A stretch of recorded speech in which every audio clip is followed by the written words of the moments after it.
André, vamos falar, não tem como a gente falar do dólar nem do índice. Por quê? Porque mudou muito o patamar de forma abrupta. A gente tem um dólar trabalhando abaixo de 5, de 6 reais e forte, tá? 5,95, uma distância aí de 50 pontos, 5 centavos para o mercado financeiro. É bastante coisa, a gente sabe que o dólar tem volatilidade, mas a transformação em faixa de preço é muito importante, porque aquilo que é um suporte vira uma resistência. Então o dólar rompeu 6. Para voltar acima dos 6, vai ter uma briga boa. O que o gráfico está falando do dólar e do índice, a bolsa, né? Índice futuro 123 mil, 124 mil pontos, subindo bastante, com a perspectiva neutra para o dia de hoje, que a gente vai atualizar você como estão as cotações das bolsas internacionais. Ótimo, Marco. Então, eu vou pedir até para já colocar o gráfico, né? Porque eu acho que o gráfico resume tudo isso aqui. Né? Aqui, e a gente falou bastante sobre essa região, né? A região de normalidade do dólar, ou pelo menos o que era normal, né? Até meados de 2024, né? O dólar entre R$ 5 e 5,50, né? Isso aqui foi a saída da normalidade, né? Por um estresse de mercado, e esse maior estresse aqui em cima foi exatamente a partir da vitória do Donald Trump lá nos Estados Unidos, que fortaleceu a moeda americana, não só em relação à moeda brasileira, mas em relação a moedas do mundo inteiro. Tá? Então, o dólar subiu frente às moedas do mundo inteiro. Tá? O que a gente comentava na semana passada, que o primeiro sinal de exaustão do movimento estava acontecendo. Por quê? Aí eu vou olhar no gráfico de 60 minutos, Marco, repetindo o que a gente fez na semana passada aqui com vocês. Né? A partir desse topo próximo dos 6,30, tá?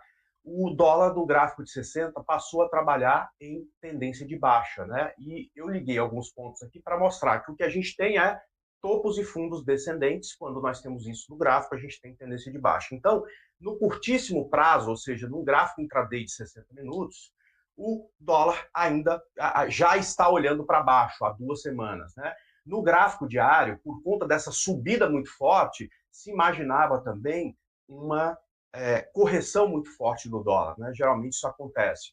Sobe 10, volta 5, normal. E em qualquer tendência acontece isso.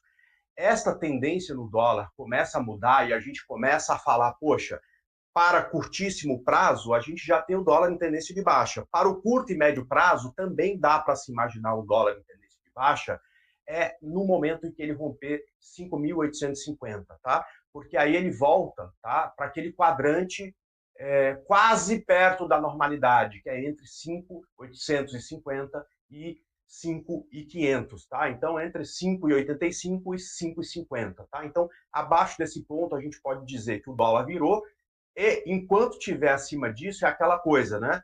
Fé cega e pé atrás, tá? Porque qualquer recuperação e mudança naquele modelo do gráfico de 60 pode trazer o dólar para cima de novo, tá?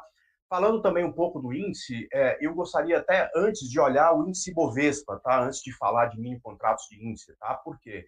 Porque aqui, quando a gente joga as médias móveis aqui em cima, a gente consegue enxergar pontos de suporte e resistência do mercado. E a gente também consegue perceber que a gente está um tanto quanto travado, tá? Por quê?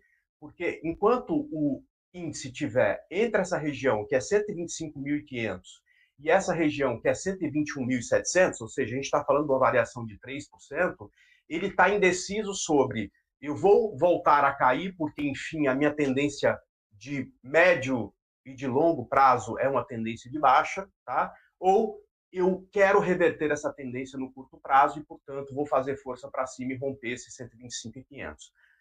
Pro trader e também para o investidor, o que daria mais dinheiro, pode ter certeza, é o mercado em tendência de alta, tá? Ou seja, é o mercado rompendo essa região. E a partir daí, qualquer deslize e pivô de alta, a gente teria mais ativos para pensar em compra do que temos hoje, tá?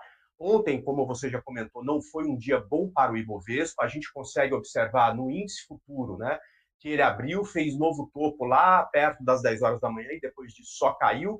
Mas o que a gente percebeu, Marco, foi que esta queda veio por conta de Vale, Itaú, Petrobras, Ambev, que teve recomendação rebaixada, ou seja, as mais relevantes para o Ibovespa caíram, né? Enquanto boa parte do mercado, como, por exemplo, as varejistas, as empresas de energia elétrica, se recuperaram ontem. Tanto é que o índice Small, que é um índice menos concentrado nessas grandes ações, teve uma alta de 0,5%, enquanto a gente caiu no Ibovespa, tá? Ou seja, apesar do enfraquecimento ontem, né, esse enfraquecimento foi muito localizado em algumas blue chips, e eu realmente torço, tá? Porque isso a gente pode fazer, né, para que esse mercado consiga romper essa região de 125.500 no Ibovespa, porque entendo que pode estar nascendo uma nova tendência no mercado e quem sabe, tá, a depender aí, principalmente de dados de inflação que nós teremos nas próximas semanas, a gente tem uma reversão até para um prazo mais longo, tá? Vamos aguardar esses próximos dados, Marco.